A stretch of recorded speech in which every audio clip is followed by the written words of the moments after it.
Good evening student. আমরা আজকে আরো একটা নতুন ক্লাসে চলে এসেছি। জয় নিউট্রিশন স্টাডি ইউটিউব চ্যানেলের পক্ষ থেকে সকলকে জানাই অসংখ্য ধন্যবাদ। আগের ভিডিওতে আমরা ক্লাস 11-এর অন্তিম চ্যাপ্টারে অ্যানোরেক্সিয়া নার্ভোসা এবং বুলিমিয়া নার্ভোসা পড়িয়েছিলাম। আজ আমরা যেটা পড়াবো সেটা হচ্ছে ক্লাস 12-এর 4th সেমিস্টারের changes of pregnancy,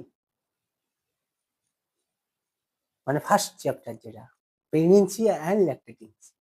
changes of প্রেগনেন্সিতে কি কি চেঞ্জ হয়। একজন স্বাভাবিক মহিলা যেভাবে থাকে প্রেগনেন্সিতে সেভাবেই কি মহিলাটার যে খাদ্য তালিকা বা শারীরিক আকৃতি বা ওজন এগুলো কি সব ঠিক থাকে?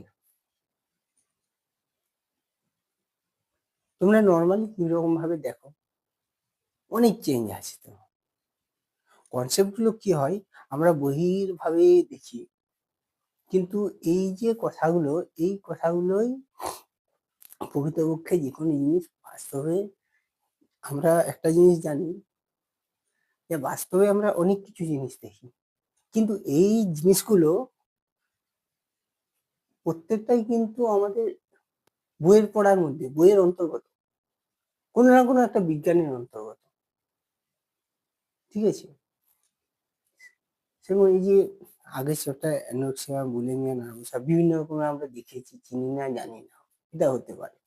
এই যে প্রেগনেন্সি একটা প্রেগনেন্ট মাদারকে বা একটা গর্ভবতী মহিলাকে তো আমরা দেখেছি, কিন্তু কোনোদিনও আমাদের যদি না নিউট্রিশন 11-এ নিতাম আমরা কি জানতাম এই ক্যারেক্টার বা এই বৈশিষ্ট্যগুলো?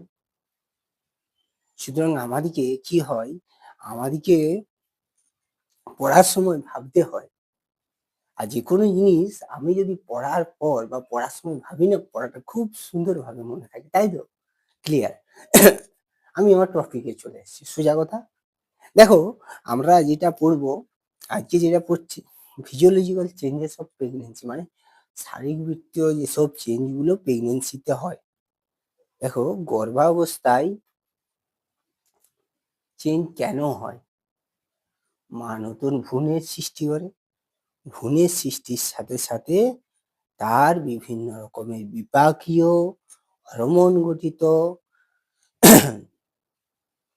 তারপরে তোমার শারীরিকভাবে বিভিন্ন পৌষ্টিকতন্ত্র থেকে শুরু করে প্রত্যেকটা অর্গান চেঞ্জ হয়। জননতন্ত্রের পরিবর্তন হয়, তারপর তার যেসব জিনিসগুলো আছে হরমোন গঠিত অন্তঃক্ষরা গ্রন্থি, সংবহনতন্ত্রের পরিবর্তন, আর কি আছে আমাদের রক্তের উপাদানের পরিবর্তন, আর কি আছে আমাদের রেচনতন্ত্রের পরিবর্তন। এই সব জায়গাগুলোকে যদি আমরা একটু ভালো করে অ্যানালাইসিস করি, আমরা কিন্তু অনেক কিছু শিখতে পারবো, অনেক কিছু জানতে পারবো।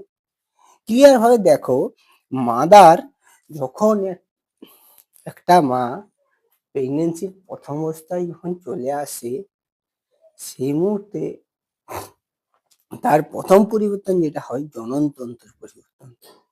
ঠিক আছে, এই পরিবর্তনগুলো একটু একটু করে প্রত্যেকটা পরিবর্তন আমি একটু একটু করে বলে দেবো।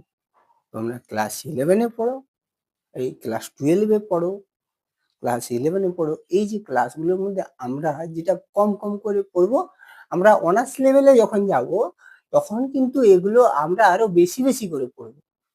অনার্স লেভেলে যখন আমরা যাব এগুলো আমরা আরো বেশি বেশি করে পড়বো। কি করে পড়বো? বেশি বেশি করে পড়বো। ক্লিয়ার? তাহলে ফার্স্ট পরিবর্তন কি করব? জরায়ুর বৃদ্ধি।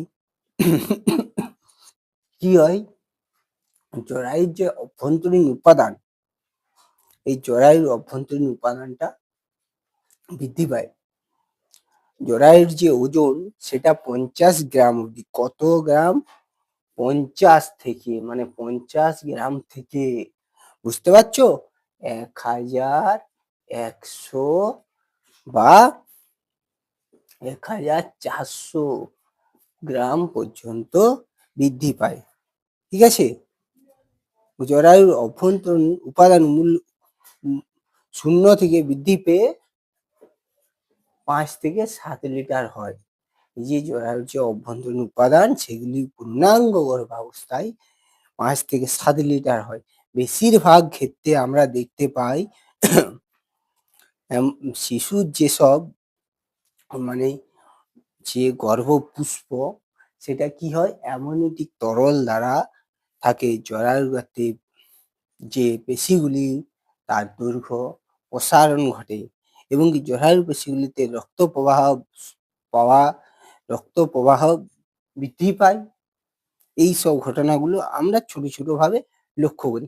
এবারে যদি আমরা আসি এই জরায়ুর যে পরিবর্তন, এই পরিবর্তনের সাথে সাথে যেসব রয়েছে কর্পাস লিউটিয়াম বা আমাদের কর্পাস লিউটিয়াম যেটা সেটা অনেক সময় নষ্ট হয়ে যায়।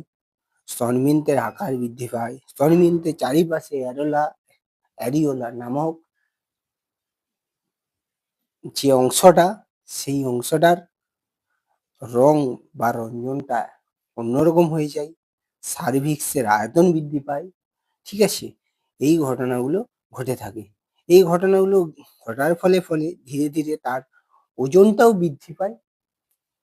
ওজনটাও সেক্ষেত্রে বৃদ্ধি পায় প্রায় 12 কেজি 500 মতো প্রায় ওজন বৃদ্ধি পায়। অ্যাপ্রক্স 11 থেকে 13 কেজি, অ্যাপ্রক্স 12 কেজি 500 মতো এই সময় দৈহিক ওজন বৃদ্ধি পায়। যে জলের চাহিদা সেই জলের চাহিদাটাও 7 লিটার পর্যন্ত বেড়ে দাঁড়ায়। সুতরাং আমরা এগুলো কি হয় আমাদের বাড়িতে যখন কোনো একটা মাকে আমরা দেখি সেই মাকে দেখে আমরা কিন্তু এগুলো ভাবিনি। আমরা তাকে সেই জায়গায় ডাক্তারবাবুর কথা অনুযায়ী আমরা ট্রিট করি কিন্তু আমরা নিজেরা কোনোদিনও ভাবিনি কেন এগুলো হয়। কেন এগুলো হয় তার দেখবে ত্বকের রঞ্জকতা, উরু, দেহের আকৃতি এগুলো হচ্ছে হয় বৃদ্ধি হয়। তারপর অন্তঃক্ষরা গ্রন্থিগুলো বিভিন্ন রকম। অন্তঃক্ষরা গ্রন্থি কোনগুলো? যে FSH, LH ক্ষরণ কি হয়? বেড়ে যায়। আর কি হয়? অমরা থেকে FSH আর হচ্ছে LH ক্ষরণ বেড়ে যায়। আর অমরা থেকে HCG, ইস্ট্রোজেন, প্রোজেস্টেরন এগুলোর পরিমাণ কিন্তু বেড়ে যায়। অ্যালডোস্টেরন, T3, T4 সেইগুলোর পরিমাণও আমরা দেখতে পাই। এই হরমোনগুলির ক্ষরণ বেড়ে যায় কি T3 আর T4। এবারে আমি আসছি দেখো এই সময় রক্তের যে উপাদান সেই রক্ত উপাদানের মধ্যে প্লাজমার পরিমাণ বৃদ্ধি পায়। এখানে প্লাজমার পরিমাণ বৃদ্ধি হলে অনেক সময় আমি আরো পরে ডিটেলসে যাব। এখন একটু শুধু বলে দিচ্ছি যে প্লাজমার যে পরিমাণটা বৃদ্ধি পায় এর ফলে অনেক সময় দেখবে প্রেগনেন্ট মাদারদের একটা কমপ্লিকেশন আসে সেটা হচ্ছে অ্যানিমিয়া।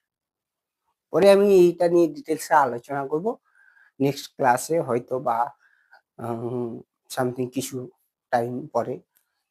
এবার আজ বর্তমানে এখন যেগুলোর পরিবর্তন হয় সেগুলোকে নিয়ে আমরা একটু ডিসক্রাইব করে নেব। তাহলে আমাদের কি কি হলো আমরা একটু মনে করি। জননতন্ত্র বা জরায়ু বৃদ্ধি, ঠিক আছে। এবারে আসছি আমাদের প্রসবপথ, তারও কিন্তু প্রসারণ হয়। রক্তের উপাদানেও পড়লাম যে প্লাজমার পরিমাণ বৃদ্ধি পায়, লোহিত রক্তকণিকা আর পরিমাণ 20% অবধি বৃদ্ধি পায়। এই যে এই ঘটনাগুলোর আমাদের অন্যতম এই যে হৃদস্পন্দন যেটা আমাদের মিনিটে 72 বার হয় সেটি প্রেগনেন্ট মাদারের ক্ষেত্রে হয় 100 বিট। ঠিক আছে। আর কি হয়? কার্ডিয়া আউটপুট বৃদ্ধি পায়। কি বৃদ্ধি পায়? কার্ডিয়া আউটপুট বৃদ্ধি পায়। এই হচ্ছে আমাদের একটা অন্যতম কি বলবো জীবনের যে মা একটা শিশুকে 10 মাস 10 দিন বলি আমরা, সেই 10 মাস 10 দিন কতটা কঠোর পরিশ্রম, কষ্ট সহকারে একটা শিশুকে এইভাবে তার দেহের মধ্যে লালন পালন করে। আর যদি না আমরা নিউট্রিশন পড়তাম, এসব বিষয়গুলো কি জানতে পারতাম? হ্যাঁ, দেখতাম, চোখে দেখতাম, চলে যেতাম। শুনতাম, চলে যেত। কিন্তু আজ আমরা নিউট্রিশন পড়েছি বলে কিন্তু এইসব বিষয়গুলো ডিটেইলস এ জানতে পারছি। কি জানো তো? কিছু মানুষ থাকে যারা ভাবে যে নিউট্রিশনটা কোনো সাবজেক্টই নয়। এটা আমার জীবনে একটা পার্সোনাল অভিজ্ঞতা থেকে বলছি। কিছু ব্যক্তিত্বের মানুষ ভাবে যে এটা কোনো সাবজেক্টই নয়। কোনো একটা সাবজেক্ট পায়নি, সে এই সাবজেক্টটা নিয়ে পড়তে নেমে গেছে। কিন্তু না, আরে বিজ্ঞানী ১৯৪৬ সালে বিজ্ঞানী ল্যাভেসিয়ার নিজে প্রমাণ করেছেন physiology and biochemistry equal to nutrition. Physiology মানে কি? এই যে মানব শারীরবিদ্যা, মানে এই যে গোটা শরীর আমার, প্রত্যেকটা অঙ্গের ফাংশন, কোথায় কি হচ্ছে না হচ্ছে, সেই অঙ্গের ফাংশন।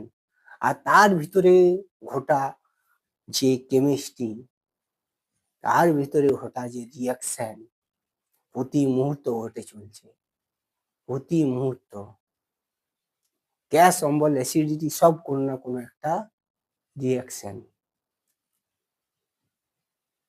জল খাওয়া থেকে শুরু করে প্রত্যেকটার মধ্যে কোনো না কোনো একটা বায়োকেমিস্ট্রি অর্থাৎ জৈব রসায়ন কিন্তু লুকিয়ে আছে। ঠিক আছে? এবার নেক্সট আসি যেখানে, এখানে আমাদের, তাহলে আমরা এই যে সংবহনতন্ত্র বললাম আর কার্ডিয়া আউটপুট যেটা, যেটা ৭২ বার হয় সেটা ১০০ বার হয়, অর্থাৎ ৩০% বৃদ্ধি পায়। ঠিক আছে?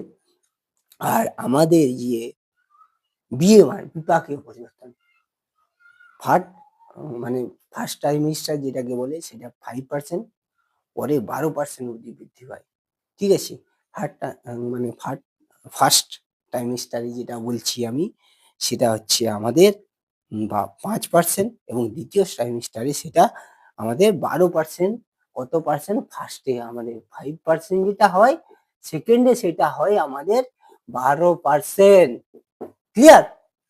তাহলে এই হচ্ছে আমাদের ফিজিওলজিক্যাল চেঞ্জেস।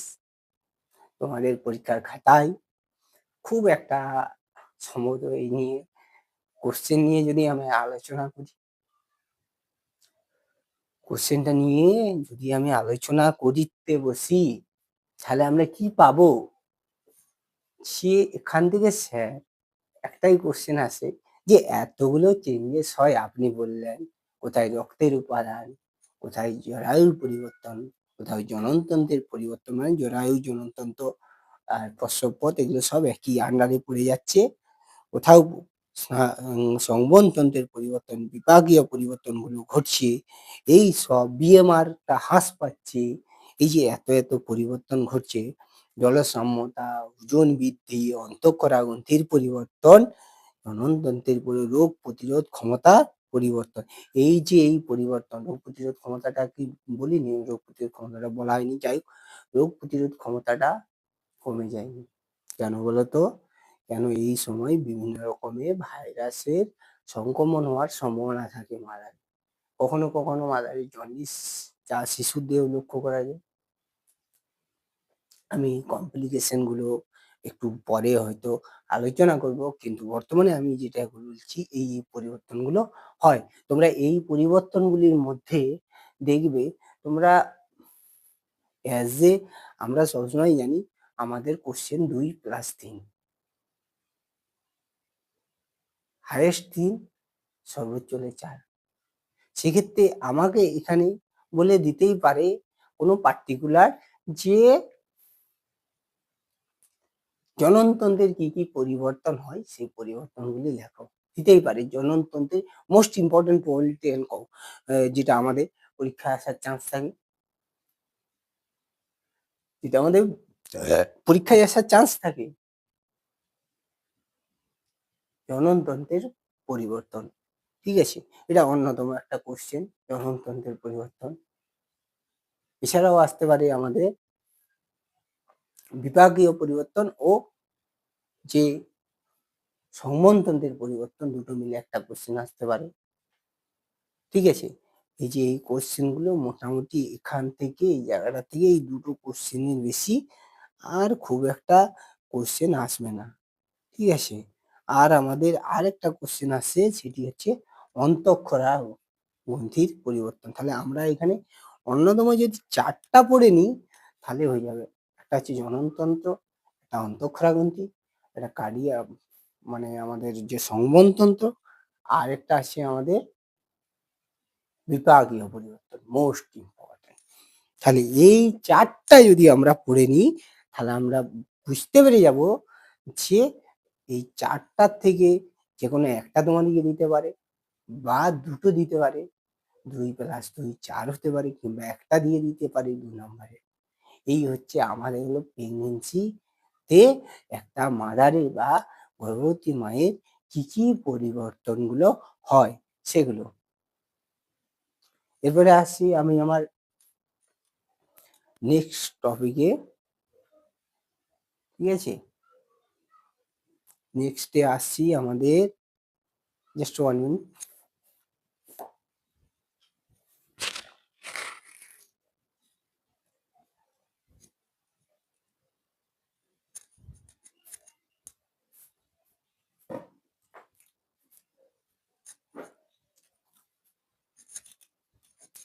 এইসব জায়গাগুলো থেকে আমি যেটা বলছিলাম তোমাদের, অন্যতম আমাদের কোশ্চেনগুলোর আমরা আলোচনা করে নিয়েছি। এবারে আমাদের যেটা নেক্সট ক্লাসে সেগুলো আমরা একটু কমপ্লিকেশন গুলো আলোচনা করবো। হ্যাঁ, কমপ্লিকেশন গুলো কি সমস্যা হয় সেগুলো আলোচনা করব। তার আগে আমরা একটু বোর্ডটাকে পরিষ্কার করে নিই।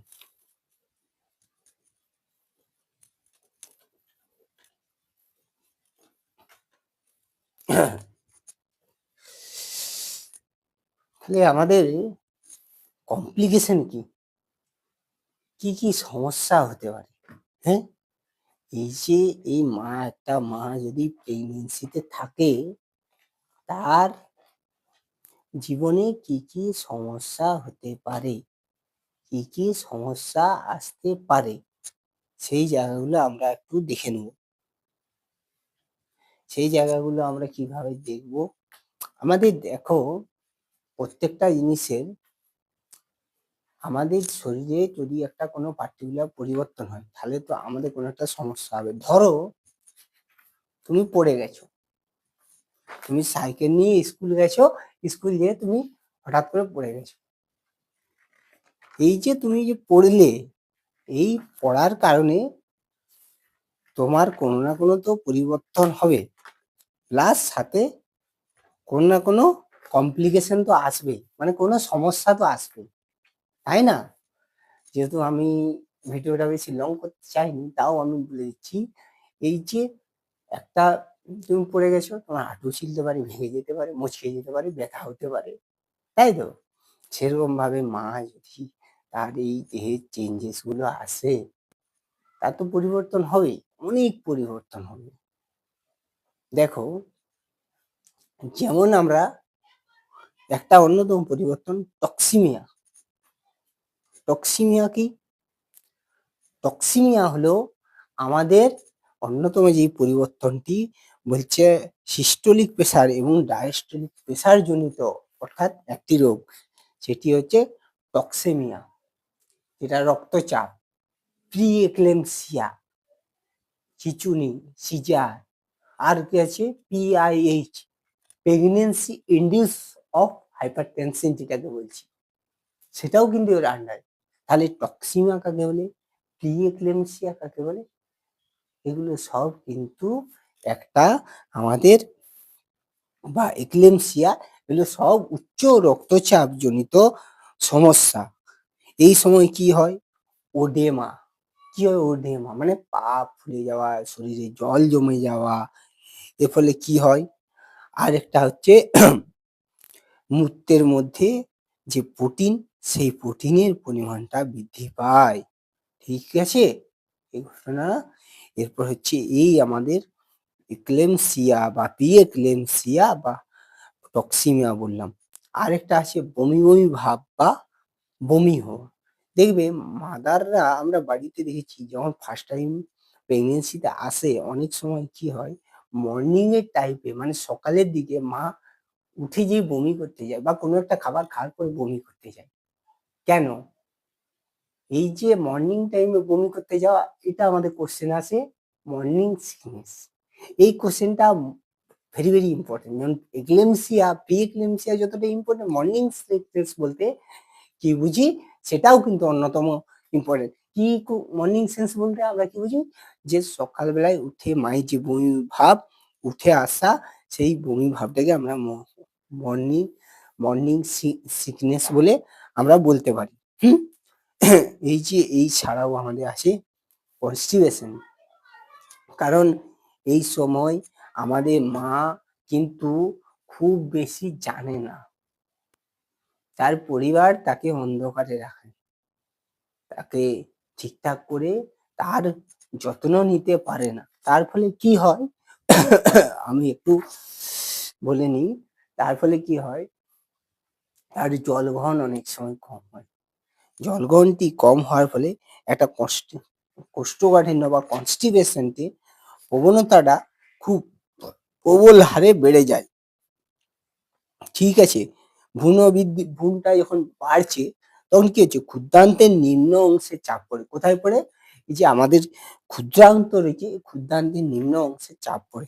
নিম্ন অংশে চাপ পড়ার ফলে মল নিষ্কাশন, যে আমাদের মল ছিদ্র বা বায়ু ছিদ্র থাকে, সেখান থেকে আমাদের ওই মল নিচের দিকে নেমে আসতে মানে ওই মল বায়ু ছিদ্রের মধ্যে নেমে আসতে কষ্ট হয়। ওই যে চাপটার পড়ার ফলে অসুবিধা বা কষ্টের সৃষ্টি হয়।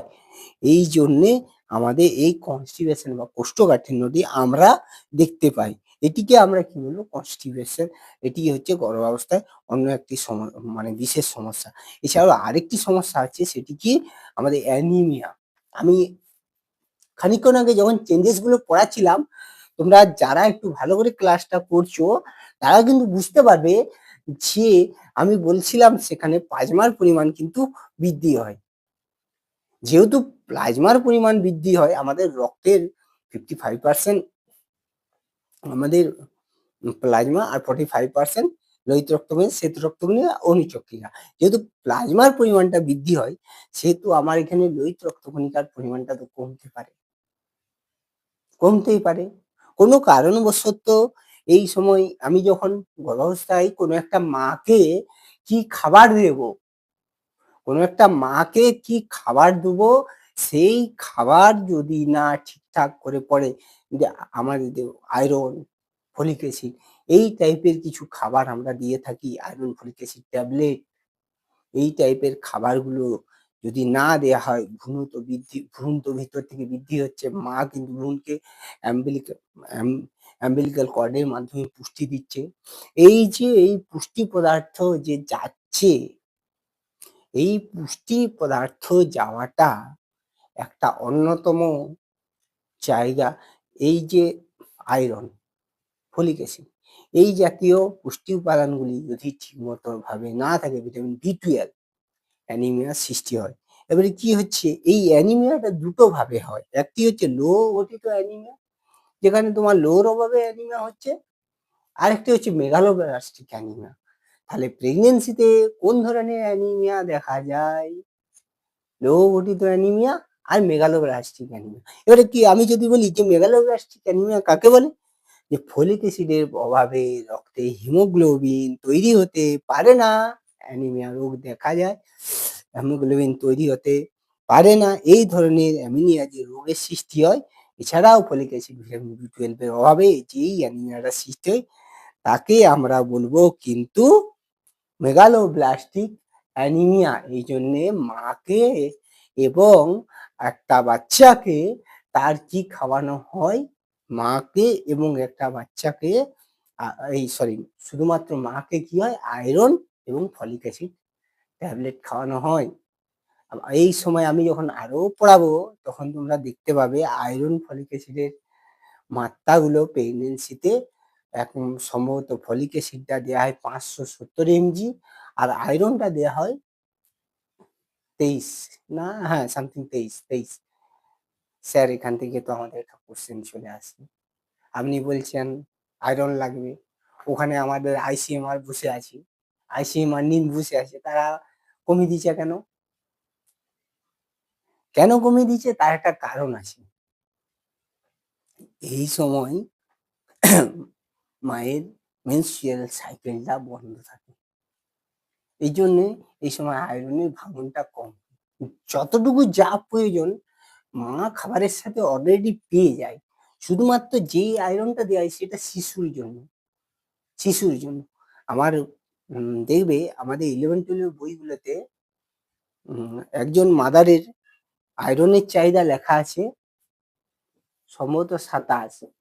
কিন্তু আমরা যদি 2020 আইসিএমআর এর যে চার্টটা আছে সেই চার্টটাকে ফলো করি, সেখানে দেখবে সম্ভবত আছে 23। বইগুলো তাড়াতাড়ি বেরোবার কারণে এই মার্কিং গুলো কিছু ভুল থাকে। এই মার্কিং গুলো তোমরা কোনো টিচারের কাছ থেকে একটু জেনে নিবে। তোমাদের যেসব টিচাররা রয়েছে কেউ না কেউ ঠিক করে সবাই বলে দিবে। আর না হলে তোমরা যদি মনে করো স্যার পিডিএফ দিন, সেক্ষেত্রে আমি তোমাদেরকে সেই ব্যবস্থা করে দেওয়ার চেষ্টা করব। তোমরা আমার হোয়াটসঅ্যাপ নাম্বারে যোগাযোগ করতে পারো, এছাড়া ফোন করতে পারো, ঠিক আছে? বা আমার ওই ইউটিউব যে ডেসক্রিপশন বক্সেই আমাদের ফোন নাম্বার দেওয়া আছে, আমার সঙ্গে যোগাযোগ করলে এগুলোকে আমি নোটস আকারেও দিয়ে দিতে পারি, পিডিএফ আকারেও দিতে পারি। এই যে এই ঘটনাগুলোকে আমরা যদি বললাম কি মেগালোব্লাস্টিক অ্যানিমা, লৌহ গঠিত অ্যানিমা, ঠিক আছে? এরপরে আসছি কি এই যে আমাদের আজকে আমরা যেগুলো পড়লাম সেগুলো সবই ইম্পর্টেন্ট, কোনটাই কিন্তু ইম্পর্টেন্ট নয় এরকমটা হতে পারেনি। কেন বলছি? তোমরা দেখবে যেগুলো যেগুলো পড়ালাম বা পড়লাম সেখান থেকে কি কি কোশ্চেন গুলো আসবে সেগুলো আমি বলে দিচ্ছি।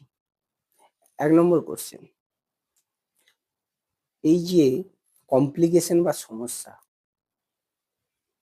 এই সমস্যার মধ্যে অন্যতম প্রি এক্লেমসিয়া বা এক্লেমসিয়া বা টক্সিমিয়া বলতে কি বুঝি?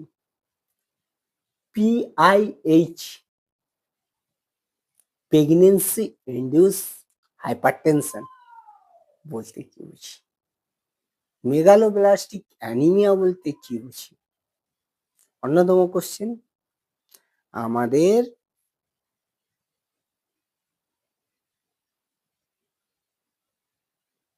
হ্যাঁ আমি একটা জিনিস বলা হয়নি, ডায়াবেটিস, গ্যাস্ট্রেস্টেনাল ডায়াবেটিস। এই সময় দেখবে কিছু কিছু মাদারের ক্ষেত্রে একটা ডায়াবেটিসের সমস্যা চলে আসে, তার সুগারের সমস্যা চলে আসে। হয়তো পূর্বে তার কোনো পরিবারিক কোনো ডায়াবেটিসের থাকে না, কিন্তু সেই সময় ওই যে আমি বলেছিলাম একটা অন্তঃক্ষরাগ্রন্থির পরিবর্তন, হরমোন যেসব পরিবর্তন, সেই পরিবর্তনের ফলে শরীরে একটা ক্রিয়া হয়, সেই ক্রিয়াটা হওয়ার ফলে এই সময় কিন্তু ওই গ্যাস্ট্রেস্টেনাল ডায়াবেটিস, যেটা আমি বলিনি, সেই গ্যাস্ট্রেস্টেনাল ডায়াবেটিস হওয়ার সম্ভাবনা থাকে। বিপাকীয় পরিবর্তনটা ঘটে যায়, পরিবর্তন হয়, সেই বিপাকীয় পরিবর্তনের ফলে ইনসুলিন, আমরা ডায়াবেটিস মানে কি, শরীরে যে আমাদের আইলেটস অফ ল্যাঙ্গারেন্স বিটা কোষে থেকে ইনসুলিন কোনো কারণবশত ঠিকঠাক ভাবে ক্ষরণ হয় না বা ক্ষরণে অক্ষম। এখানে ক্ষরণের অক্ষম নয়, এখানে অবশ্যই ঠিকঠাক ভাবে ক্ষরণ হয় না। যখন ডায়াবেটিস আমি পড়াবো তখন তোমাদেরকে এই বিষয়টা নিয়ে আরো ভালো ডিটেলসে বলে দেবো। ক্ষরণে অক্ষম, সেই সময় ওই প্রেগনেন্সিতে মাদারদের এই কিন্তু গ্যাস্ট্রেস্টেনাল ডায়াবেটিসটা অন্যতম একটা সমস্যা। তার মানে স্যার এখান থেকে কি কি কোশ্চেন হতে পারে? 1 নম্বর কোশ্চেন, এক্লেমসিয়া, প্রি এক্লেমসিয়া বা টক্সিমিয়া বা PIH, pregnancy induce of hypertension. চারটাই একই কোশ্চেন, কাকে বলে বা কি, ঠিক আছে? কিন্তু অ্যান্সার কিন্তু একটাই, যেটা আমি বলেছি, অধিক যেটা উচ্চ রক্তচাপ আমি পড়িয়েছি যেটা সেটাই। চারটাই একই কোশ্চেন, অ্যান্সার কিন্তু একটাই, ঠিক আছে? নেক্সট কোশ্চেনে আসছি, গ্যাস্ট্রেস্টেনাল ডায়াবেটিস বলতে কি বুঝি? আর হচ্ছে একটা অ্যানিমিয়া, মেগালোব্লাস্টিক অ্যানিমিয়া বলতে কি বুঝি? এছাড়াও এরকম ভাবেও কোশ্চেনটা আসতে পারে, গর্ভাবস্থায় মায়েদের যে সমস্যা হয় সে তার অন্যতম 2টি কিংবা 3টি সমস্যা ব্যাখ্যা করো, এভাবেও কোশ্চেন দিতে পারে। এছাড়াও তোমাদের আর কি পড়িয়েছিস? পরিবর্তনটা পড়ি কি না, যে শারীরিক পরিবর্তন, শরীরের মধ্যে কি কি পরিবর্তন ঘটে, ফিজিওলজিক্যাল চেঞ্জেস গুলো পড়েছি, চেঞ্জেসের মধ্যে জননতন্ত্রের পরিবর্তন, ওটা একটা অন্যতম কোশ্চেন। আর একটা অন্যতম কোশ্চেন হচ্ছে ওই কার্ডিও আউটপুট আর বিপাক মানে সংবহনতন্ত্র আর হচ্ছে আমাদের শ্বসনতন্ত্র। এগুলোর মধ্যে সংবহনতন্ত্রটা মোস্ট ইম্পর্টেন্ট, আর বিপাকীয় হারটা এখানে দিয়ে দেয় যে ফার্স্ট ট্রাইমেস্টার মানে প্রথম 6 মাসে কত পার্সেন্ট বৃদ্ধি হয়, পরবর্তী 6 মাসে কত পার্সেন্ট বাড়ে। এই ফার্স্ট ট্রাইমেস্টারে কত, প্রথম যে 5 মাস, সেই 5 মাসে কত হয়, তারপরে যে টাইমটা সেই টাইমটার মধ্যে কত পার্সেন্ট বৃদ্ধি হয়, প্রথমে 5%, পরবর্তীকালে 12% পর্যন্ত বৃদ্ধি হয়। এই কোশ্চেনটা। আর একটা কোশ্চেন আমরা এখান থেকে আলোচনা করতে পারি, এটা হচ্ছে কি আমাদের যে অন্তঃক্ষরা গ্রন্থিগুলি কিভাবে এখানে পরিবর্তন হয়, সেই অন্তঃক্ষরা গ্রন্থি, তাহলে সেই অন্তঃক্ষরা গ্রন্থিগুলো কোনগুলো পরিবর্তন হয়, এখানে আমি যদিও বোর্ড ওয়ার্ক করে দিয়েছিলাম ক্লাসের সময়, তাহলে এরপরে আমি এই কোশ্চেনগুলি ছাড়া আর তো সেরকম ভাবে কোশ্চেন দেখতে পাচ্ছি না। আমি তোমাদেরকে ক্লিয়ার ভাবে একটা কথাই বলে দিই, যেহেতু আমাদের এমসিকিউ বর্তমান হচ্ছে কোশ্চেন প্যাটার্ন এমসিকিউ আর এসএকিউর উপর দাঁড়িয়ে, তাহলে সেই এমসিকিউ এবং এসএকিউর উপর দাঁড়িয়ে যেহেতু আমরা ইম্পর্টেন্ট কোশ্চেন কোথায় আছে সেগুলো খুঁজে পাওয়া খুব মুশকিল, তাহলে সেই অনুযায়ী আমাদেরকে সেরকম ভাবে পড়তে হবে, প্রত্যেকটা জিনিসই পড়তে হবে 2 বা 3 আকারে। 2 বা 3 আকারে কেন স্যার 2 বা 3 আকারে আপনি কেন বলছেন? কেন বলছি আমি, কারণ 2 বা 3 আকারে যদি আমি কেন 2 বা 3 আকারে আমি বলছি তার একটাই কারণ, সেটা হচ্ছে তোমার যে কোশ্চেনটা লিখতে হবে সেটা হলে 2 নাম্বারে লিখতে হবে কিংবা 3 আকারে, 3 নাম্বারে। সুতরাং ওই 2 নাম্বারের কোশ্চেনটাকে তুমি বইয়ে এতটা লেখা আছে, তুমি বইয়ে ধরো সামথিং 5টা লাইন লেখা আছে, তুমি তোমার খাতায় নোট করবে সেখান থেকে 2টা পয়েন্ট, মেনলি 2টা পয়েন্ট সেখান থেকে লিখবে বা 3টা পয়েন্ট লিখবে। 2 নম্বরের ক্ষেত্রে 3 নম্বরের ক্ষেত্রে 4টা পয়েন্ট লিখতে পারবে যদি তুমি সঠিক পয়েন্ট দাও। এখানে হচ্ছে বর্তমান কোশ্চেনে model answer, model question and model answer, single question and single answer. বেশি কিছু বাড়তি কিছু লিখতে গেলে পরীক্ষকের মনোভাব মানে যিনি তোমাদের এইচএস এর খাতাটা দেখবেন তার মনের মধ্যে একটা বিভ্রান্তকর ভাবনার সৃষ্টি হলে সে তখন বিরক্ত হয়ে তোমার নাম্বারটা কমিয়ে দিত। কিন্তু তুমি সাজিয়ে যেটা আমি বললাম 2 বা 3 আকারে যদি আমি কোশ্চেনটা করে নিই, কোশ্চেন অ্যান্সার গুলো, তাহলে কিন্তু যেই কোশ্চেন পড়ুক না কেন আমি আরামসে আমার পরীক্ষার খাতায় সুন্দরভাবে নামিয়ে দিতে পারবো। ঠিক আছে, আজকের মতো আমি আর বেশি যদিও লেন্দি টাইম হয়ে গেছে, আজকের মধ্যে আর বেশি কিছু পড়াবো না, এইটুকুই কমপ্লিট। এবার তোমরা এগুলো দেখো, দেখার সাথে সাথে আরো যদি তোমাদের কিছু কোশ্চেন থাকে সেখানে কমেন্ট বক্সে কমেন্ট করতে পারো, আমাকে জানাতে পারো। ঠিক আছে, এই হলো আমার আজকের মতো স্টপ। ওকে, ক্লিয়ার, টাটা, আবার নেক্সট দিন।